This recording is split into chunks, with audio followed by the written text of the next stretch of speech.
Olá pessoal, espero que estejam bem. Professor Jordan falando. Vamos dar continuidade às funções inorgânicas. Nas aulas anteriores falamos dos ácidos, depois das bases, e agora tem uma formiguinha aqui. E agora vamos falar dos sais, tá?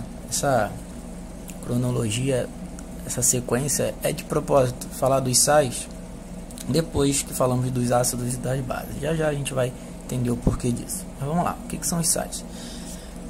Quando você ouve a palavra sal, você vai falar, já conheço aquele sal que eu uso em casa, eu coloco na batata frita, quando estou cozinhando, uso bastante. Hoje a gente vai aprender que não é só esse sal que existe, O nome sal é dado justamente porque essas substâncias têm um paladar salgado, e são também uma classe de substâncias. E hoje a gente vai ver que existem vários outros sais além do sal de cozinha. Tudo bem, pessoal? Então vamos lá. Por definição, o que seria um sal? Lá em ácido e base a gente fez uma definição parecida, colocando a substância em água. Então aqui a gente vai fazer também. O que seria um sal? É qualquer substância, qualquer composto que em solução aquosa, colocar ele em água, sofre dissociação e libera pelo menos um cátion diferente de H+, e um ânion diferente de OH-, certo? Porque se liberar H+ como cátion, é um cátion único dos ácidos.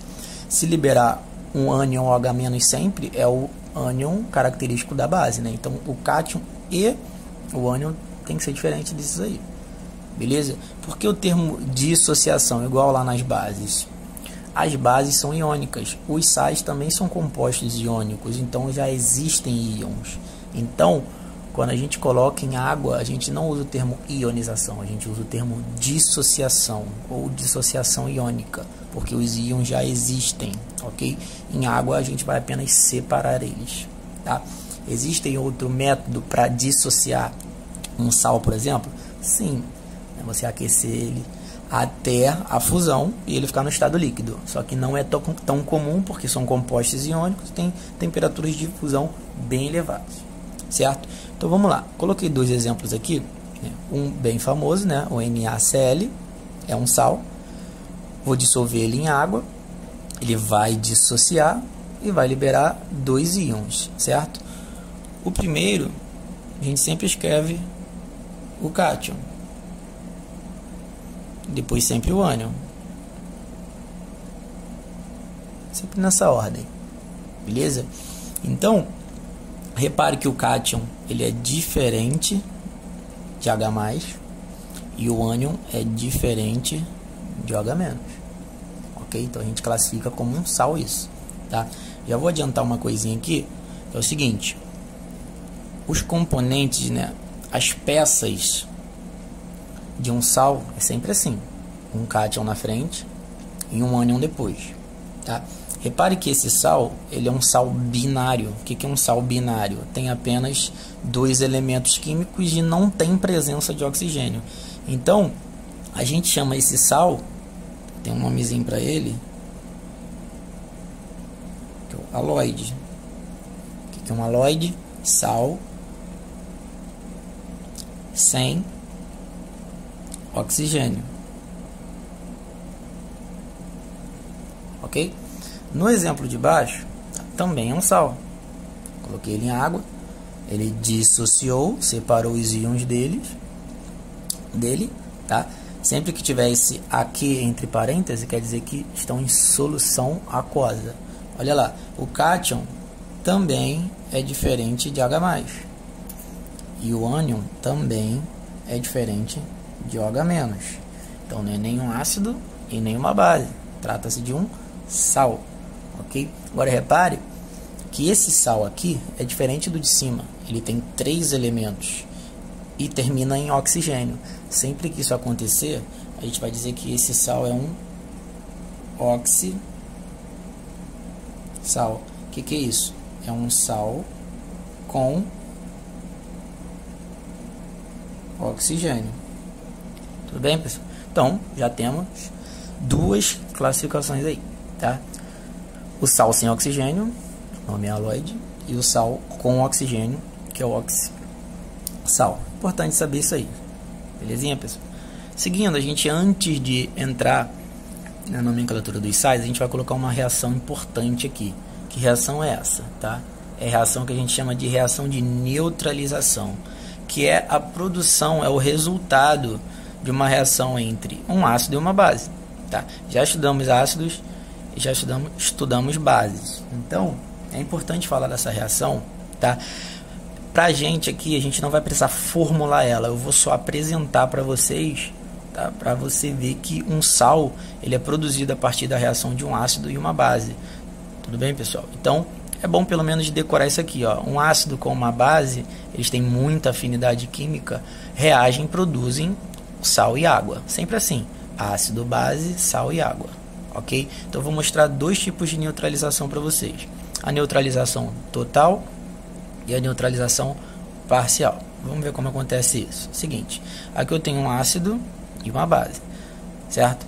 Lá na aula de ácido, a gente aprendeu que colocando esse cara em solução aquosa, a gente vai liberar dois íons, né? E um muito importante, que é o H+, e o outro, neste caso, é o Br-, tá?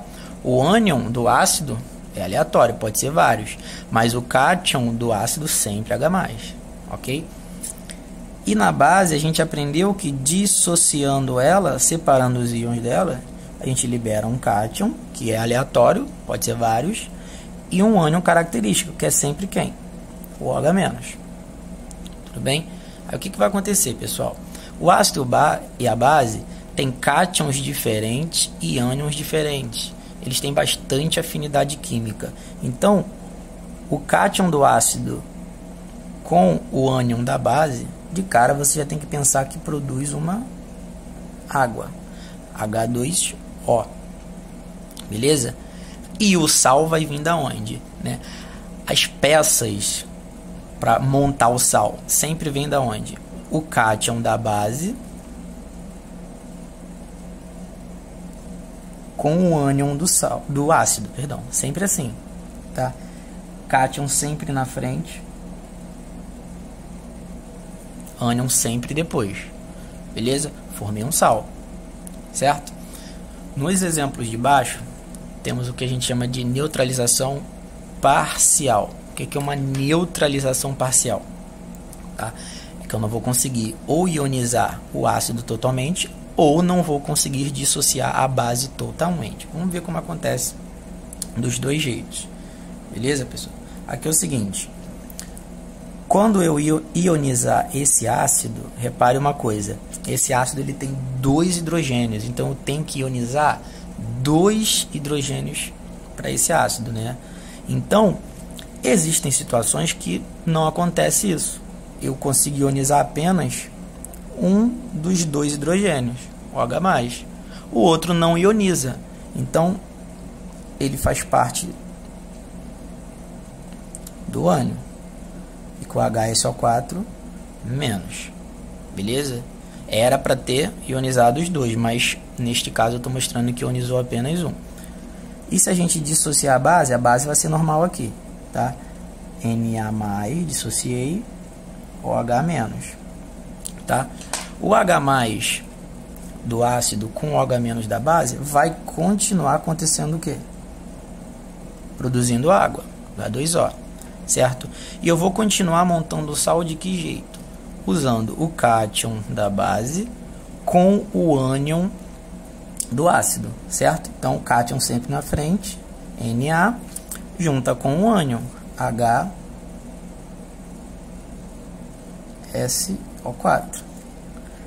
Tudo bem, pessoal? Aí é o seguinte, formou um ácido que não é tão comum pra gente, beleza? Então, repare, na frente tem H+? Não. No fim tem OH-? Não, continua sendo um sal. Só que aqui vai ser um sal que tem uma classificação especial. A gente vai chamar isso aqui de sal ácido. Como é que eu vou saber isso? Quando for um sal e tiver H no meio, ok? Sempre assim. O de cima, que a gente não colocou, pessoal, sempre que tiver uma neutralização total, a gente vai chamar de sal normal.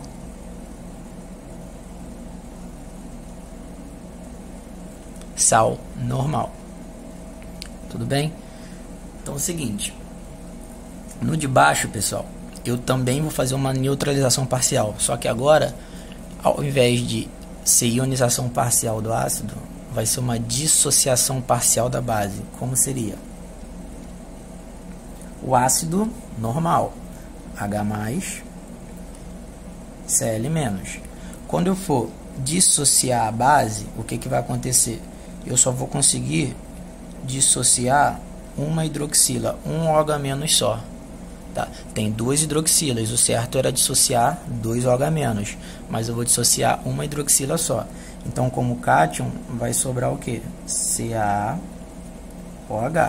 Como a carga da hidroxila é menos e a carga do Ca é 2+, sobra uma carga positiva. Ok? O H+ com OH- continua produzindo o que? H2O.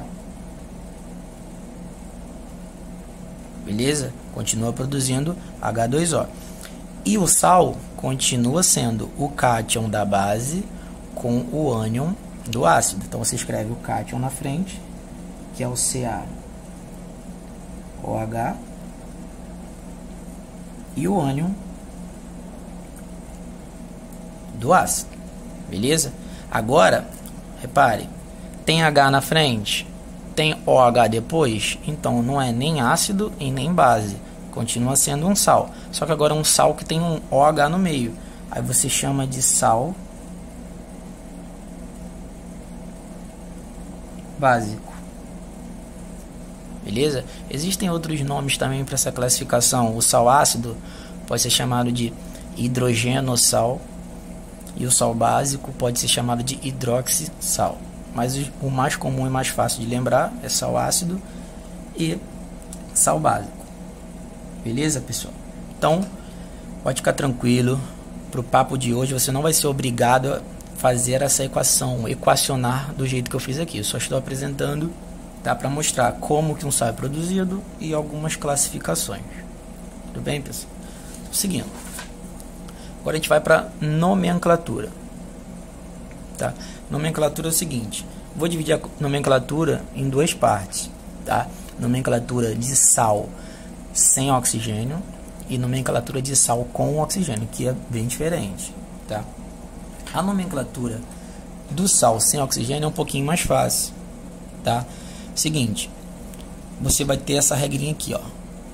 Vai pegar o ânion do sal e vai acrescentar a terminação eto. Então a nomenclatura do sal sempre começa pela parte aniônica. E você vai terminar como? D e o nome do cátion. Como assim? Tá? Coloquei o NaCl de frente aqui, ó. O NaCl, a parte, o que é a parte aniônica? É sempre o que vem depois. Nesse caso é o cloro. Tá? Então, o ânion é o cloro. Mais eto. Você vai ter que juntar a palavra cloro com eto. O radical de cloro vai até L. O nome fica cloreto de. Nome do cátion. Quem é o cátion nesse caso? É um Na, que é o sódio. Cloreto de sódio. Beleza? Na nomenclatura de sal, temos que tomar aquele cuidado também quando temos cátion com NOx variando, né? Metal com NOx variando. Se for o caso, a gente vai ter que indicar isso na nomenclatura. Como o sódio ele é do grupo 1, metal alcalino, o NOx dele é sempre mais 1, não tem necessidade de colocar o 1 na nomenclatura. Beleza, pessoal? Seguindo, CaF2. Quem é a parte aniônica aqui do sal? É o F, é o flúor. Então você vai ter que juntar o flúor com o eto. Fica fluoreto. Fluoreto de. Quem é o cátion aqui? É o cálcio. Fluoreto de cálcio.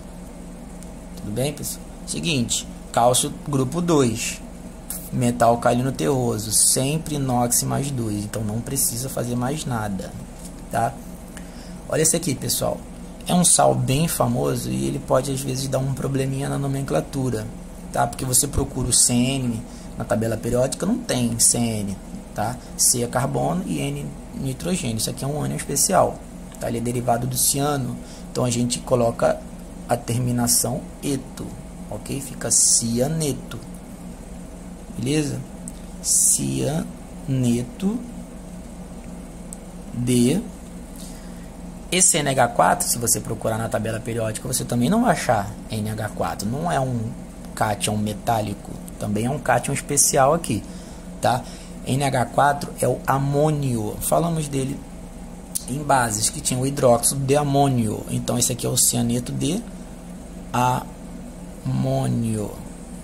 Cuidado para não falar cianeto de amônia, tá? É cianeto de amônio com O, pessoal. Ok? Para finalizar aqui, temos o FeSL2 e o FeBr3. Repare que o cátion que eu estou usando aqui é o ferro, tá? O ferro não tem NOx fixo, ele tem 2 estados de oxidação, então na nomenclatura eu vou ter que indicar isso, tá? Nesse caso aqui, acredito que não dê muito problema para a gente calcular o NOx, porque tem uma cola gigantesca aqui, ó. Se é Cl2 e se é Br3, tá? E a gente sabe que cloreto é -1 e brometo também é -1, quer dizer que o NOx desse ferro é +2 e o NOx deste ferro é +3, tá? A nomenclatura vai ser muito parecida com a de cima, a gente só vai ter que acrescentar aquilo que a gente aprendeu lá em base. Como é isso? Cloro é o cloreto, cloreto de ferro. Como é o ferro com NOx +2, basta colocar o 2 em número romano, já resolve o problema, tá? Mas como existe o ferro +3, existe um outro cloreto de ferro, que seria o cloreto de ferro 3, tá? Seria o FeSL3. Então, como o ferro tem o estado de oxidação +2 e é +3, o +2 é o menor NOx. Podemos usar aquele tipo de nomenclatura também usando a terminação oso e ico. Oso sempre para o menor NOx e ico sempre para o maior NOx. Então, nesse caso, eu também poderia chamar esse cara de cloreto ferroso. Ok? E o de baixo? FeBr3. Br é um sal sem oxigênio, vai ser bromo mais eto. Como é que ficaria? Brometo. D é o ferro. Coloca lá, brometo de ferro. Como é o ferro +3, 3 em número romano, resolveu o teu problema, já é o suficiente. Também poderia usar a nomenclatura com a terminação ico, porque +3 é o NOx maior do ferro. Seria o brometo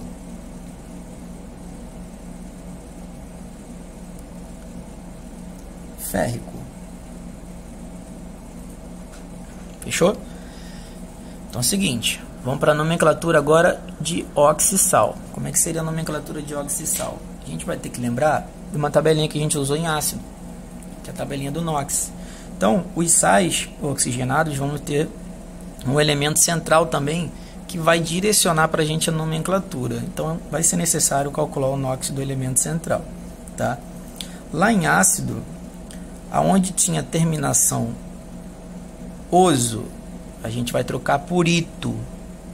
E aonde tinha a terminação ico, a gente vai trocar por ato. O resto é igual, beleza? Como é que é a nomenclatura? Continua começando pelo ânion, só que agora o ânion é oxigenado. Pega o NOx do elemento central, D e o nome do cátion. Vamos ver como é que isso fica, tá? Quem é o ânion oxigenado aqui? É o ClO. Então, necessário calcular o NOx do cloro, tá? Em sais, o oxigênio é sempre -2, sempre. O sódio, como é metal alcalino, sempre +1. Estudamos isso lá na aula de NOx, ok? Como eu preciso zerar o composto, né, o somatório das cargas tem que ficar nula, o oxigênio é -2, o sódio é +1. Né? Para zerar isso, quer dizer que o NOx do cloro tem que ser quanto? +1. +1 com +1 dá +2. Com -2, zerou. Beleza? Então o cloro, que é o elemento central, com NOx mais 1, é o hipo com terminação ito, tá? Hipo, hiper, né? Hipo de pouco, hiper de muito, né? Então esse per aqui é uma adaptação de hiper.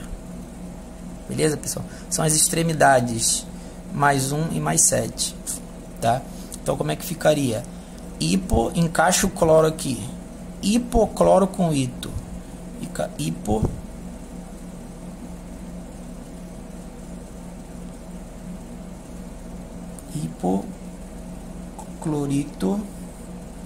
de...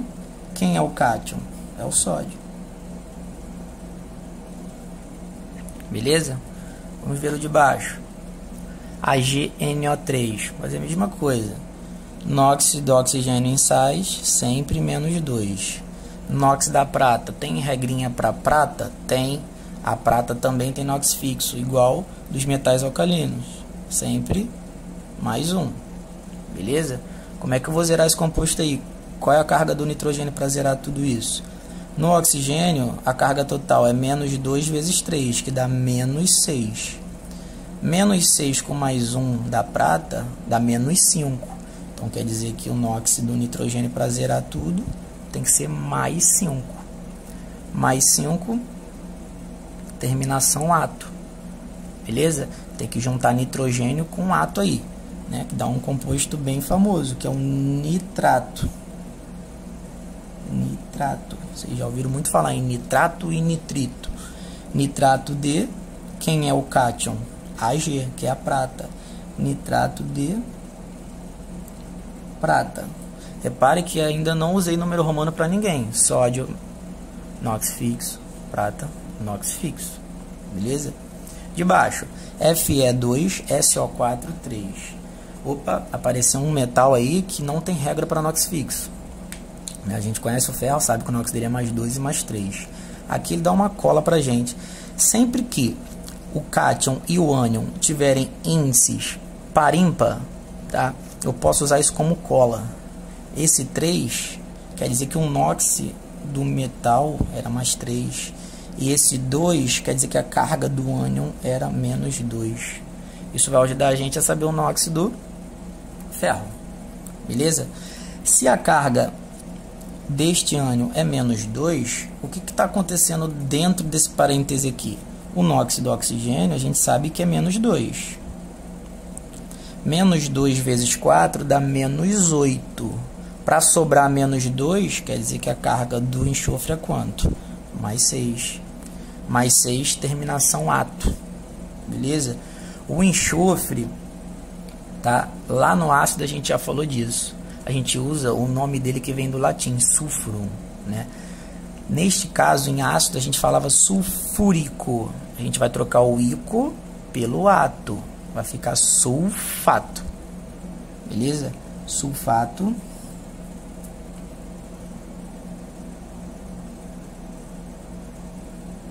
de nome do metal, que é o ferro. Sulfato de ferro. Como é o ferro mais 3, sulfato de ferro 3. Também poderia chamar ele de sulfato o quê? Sulfato, como é o ferro mais 3, é o maior estado de oxidação dele, sulfato férrico. Beleza, pessoal? Para fechar aqui, KMnO4. Calculo o NOx do Mn, que é o manganês. NOx de oxigênio em sal, sempre menos 2. K, que é o potássio, metal alcalino, sempre mais 1. Menos 2 vezes 4 do oxigênio dá menos 8. Com mais 1 do potássio, menos 7. Então, a carga do manganês aqui, para zerar tudo, mais 7. Beleza? Então, mais 7, per, encaixa o manganês, terminação ato. Permanganês com ato. Como é que fica? Um nomezinho famoso também, pessoal. Permanganato. De quem é o cátion? Potássio. Não precisa botar o número romano porque o NOx do potássio é fixo. Tudo bem, pessoal? Essa é a nomenclatura para sal. Agora, gente vai falar rapidinho da solubilidade dos sais em água. Tá? É um assunto muito importante, porque quando a gente fala de dissociação, né, que é separar os íons, quando a gente coloca um sal em água, está diretamente relacionado com isso, com a solubilidade em água, tá? Porque só dissocia o que tiver dissolvido, né? Se todos os sais fossem solúveis em água, né, ia facilitar a nossa vida bastante, mas não é o caso. Alguns sais, né, existem exceções, né, bastante até, que não tem solubilidade praticamente nenhuma. Tem uns que são parcialmente, tem uns que não tem solubilidade quase nenhuma, tá? Então, como é que funciona a solubilidade? O cloreto de sódio, o NaCl, você pegar ele lá no recipiente da sua casa, ele está sólido, né? Aquele cristalzinho branco. Quando você coloca ele em água, dependendo da quantidade, né? Não pode colocar também tanto sal assim. Você observa, né? Você mexe lá e vê que depois de um tempinho ele fica homogêneo. O que aconteceu? Aquele sal dissolveu em água, tá? O que está acontecendo ali? Seguinte, a água está representada aqui, ó, H2O, H2O, tá? Do lado direito também representei, ó, H2O. Tudo bem, pessoal? O Na e o Cl, eles estão unidos por uma ligação iônica, né? Por uma atração eletrostática muito forte. Então eles estão a fim de ficar grudados, tá? Aí, o que a água faz? A água separa eles como? A água é uma substância covalente, uma substância covalente polar. Então ela apresenta polos. Como assim polos? Tem polo positivo e polo negativo na água. O polo negativo da água, o que ele faz? Ele vai direto em cima do cátion. Perdão, o polo negativo da água vai direto em cima do cátion do sal. E os polos positivos da água vão direto em cima do cloro. Quando a água consegue fazer isso, separar esses íons, tá? O que ela consegue fazer é porque é solúvel, dissocia, né? O cátion fica rodeado de moléculas de água, como se o cátion tivesse preso. E o ânion também fica rodeado de moléculas de água, como se ele tivesse preso. Eles queriam estar juntos, mas, né, a água envolvendo o cátion e a água envolvendo o cloro não deixa isso acontecer, tá? Tem um nomezinho para isso, a gente chama de solvatação,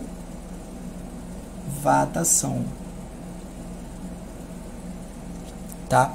Quando a água não consegue fazer isso com o cátion, com o ânion de algum sal, quer dizer que não dissolve. Beleza, pessoal? Aí é que está o problema, né? Existem alguns sais que não são solúveis, tá? Eu coloquei os principais aqui, alguns, uma forma, tá? De apresentar para vocês. Não precisa decorar isso aqui, né? Nem a prova mais rigorosa de química ia fazer você decorar isso. Tá? Geralmente uma questão que fala de solubilidade de sal, ele ou diz para você que o sal é solúvel ou não. Tem um outro assunto em química do ensino médio que a gente chama de coeficiente de solubilidade, que ele diz o quanto do sal dissolve em uma certa quantidade de solvente, tá? Ou tem uma reação química que tem algum indício falando para a gente se é solúvel ou não, tá? Então, no geral, olha essas regrinhas aqui. Eu coloquei que todos os sais de 1A e amônio, o que é isso? 1A metal alcalino e o NH4+. Qualquer ânion que se juntar com o metal alcalino e o NH4+, tá, formam sais solúveis, com duas exceções, que é o perclorato de potássio, que é o KClO, e o perclorato de amônio, que é o NH4ClO. Esses são insolúveis, tá? Os de baixo, nitratos e nitritos. Nitratos NO3-, nitrito NO2-, tá? Esses dois ânions aqui, quando eles se juntam com qualquer cátion, tá, formam sais solúveis, beleza? Outro aqui, sulfatos, tá, que é esse ânion aqui, SO4 2-. Quando ele se junta com qualquer cátion, ele forma sais solúveis, tá? menos com esses 4 aqui. São 4 exceções, que é o SR2+, o BA2+, o CA2+, e o chumbo 2+. Sulfato desses 4 caras aqui seriam sais insolúveis. Tudo bem, pessoal? Do outro lado aqui, temos os halogenetos, né? Os comuns cloretos, brometos e iodetos, halogenetos de halogênios, tá? Esses caras, quando se juntam com qualquer cátion, formam sais solúveis, exceto esses 3 caras aqui, ó. Prata Ag+, Pb2+, e Hg2 2+, que é uma variação do mercúrio. Tudo bem? Sulfetos, que é o S2-. Quando ele se junta com metal alcalino terroso e NH4+, que é o amônio, forma sais solúveis, tá? Qualquer sulfeto diferente disso, a gente diz que é o que? Insolúvel, tá? Os demais. Como eu vou saber isso? Se for diferente de 1A, 2A e amônio, tá? Não pode ter metal alcalino na frente do sulfeto, não pode ter metal alcalino terroso na frente do sulfeto e não pode ter o amônio na frente do sulfeto. Se for diferente disso, é insolúvel. Beleza? Para fechar aqui, temos os carbonatos, tá? Que são famosos CO3 2-. Quais são solúveis? Quando o cátion for metal alcalino, carbonato de sódio, carbonato de potássio, e o amônio, NH4+. Se for 1A e NH4+, na frente do CO3, você fala que é solúvel. Se for diferente disso, insolúvel. Os demais. Ok? E para fechar, os fosfatos, sempre que terminar em PO4, tá? O que tem na frente? 1A, metal alcalino, e NH4+, tá? Qualquer fosfato de metal alcalino e de amônio, você vai dizer que é um sal solúvel, tá? Se for diferente disso, os demais são insolúveis. Beleza, pessoal? Então, só para mostrar a vocês uma tabelinha de solubilidade para sal, para ver como ela é bem aleatória. Não é necessário decorar essa tabela, tá? Teria que ser uma prova muito rigorosa para fazer isso, tudo bem? Então, para finalizar, pessoal, o que eu fiz aqui? Eu coloquei alguns sais, né, importantes, com aplicações importantes que a gente utiliza no nosso cotidiano, né, alguns produtos que a gente tem em casa, tá? O primeiro que eu listei aí é o cloreto de sódio, NaCl, é o sal mais comum na nossa casa, né? É arriscado ter aí na sua casa um potinho e escrito sal, né? Não está escrito cloreto de sódio. Então, até coloquei como apelido dele aqui, né? Sal de cozinha. Você usa, em geral, para temperar as coisas, né? Coloca na batata frita, tá? Ele também é utilizado na preparação de soro fisiológico, tá? Soro fisiológico, pessoal, nada mais é do que água misturado com o cloreto de sódio em em concentração adequada, tá? Não adianta você pegar uma água da bica aí, sair colocando no copo e sair colocando qualquer quantidade de sal, misturou e é o soro fisiológico. Não é assim que funciona, tá? Tem que ser em quantidade adequada, a concentração do sal tem que estar adequada para isso, tá? E o NaCl, o cloreto de sódio, ele é muito utilizado na produção de soda cáustica, tá? E é uma matéria-prima muito abundante, né? Porque ele está em grande quantidade na água do mar, né? Na água dos oceanos. O segundo que eu coloquei é o NaF, o fluoreto de sódio. Ele é importante bastante, que esse sal ele é responsável pela prevenção de cáries nos nossos dentes. Então, é uma substância comum na produção de creme dental, pasta de dente. Você coloca aí na escova de dente. Então, você todo dia tem esse cara aí na sua vida, o fluoreto de sódio, tá? Também é utilizado em tratamento de água. Melhor, tratamento não, fluoretação de água, né? Para ajudar também a prevenir cárie no dente, tá? Outro sal aqui, o NaClO, que é o hipoclorito de sódio, tá? É bom falar desse cara porque tem muita gente que apelida uma solução dele de cloro. Pega um cloro aí para desinfetar alguma coisa aqui. Na verdade, não é o cloro. Aquela solução é uma solução de hipoclorito de sódio. Ele é muito utilizada como desinfetante, tá? Então, com certeza você tem algum produto aí na sua casa, algum produto de limpeza que contém o hipoclorito de sódio, né? Por exemplo, a água sanitária. Quem tem piscina grande em casa, que tem que fazer tratamento de água, também utiliza soluções com hipoclorito de sódio, por exemplo, tá? Para finalizar, vou falar de outros 2 ácidos muito importantes aqui, tá? Que é o bicarbonato, não coloquei o nome aqui, bicarbonato de sódio, tá? Sempre que a gente tem aquela azia, né, aquela queimação no estômago, a gente toma um antiácido, né? Você pega aquele sachêzinho de Eno, de Estomazil, naquela substância ali, um dos componentes é o carbonato, é o bicarbonato de sódio, tá? É uma substância muito utilizada como antiácido, beleza, pessoal? Para finalizar aqui, eu vou falar do carbonato de cálcio, que é o CaCO3. Ele é o principal componente do mármore, né? Então, provavelmente, né, aí na sua casa pode ter alguma pedra de mármore, tá? Mas eu coloquei o carbonato de cálcio mais para falar da casca do ovo, né? Se você já ouviu falar que a casca do ovo ela é rica em cálcio, é por causa do carbonato de cálcio, tá? Então, a casca do ovo, muitas pessoas pegam a casca do ovo e trituram ela até ficar bem fininha, tipo uma farinha, né? E come aquilo, né? Por quê? Porque a pessoa tiver deficiência de cálcio, ajuda, né? É um alimento rico em cálcio por causa do carbonato de cálcio. Beleza, pessoal? Então eu escolhi esses sais aí para mostrar para vocês como eles estão presentes aí, qual a importância deles no nosso cotidiano. Tudo bem, pessoal? E por isso aí, por hoje é isso. Até a próxima aula, pessoal. Um abraço.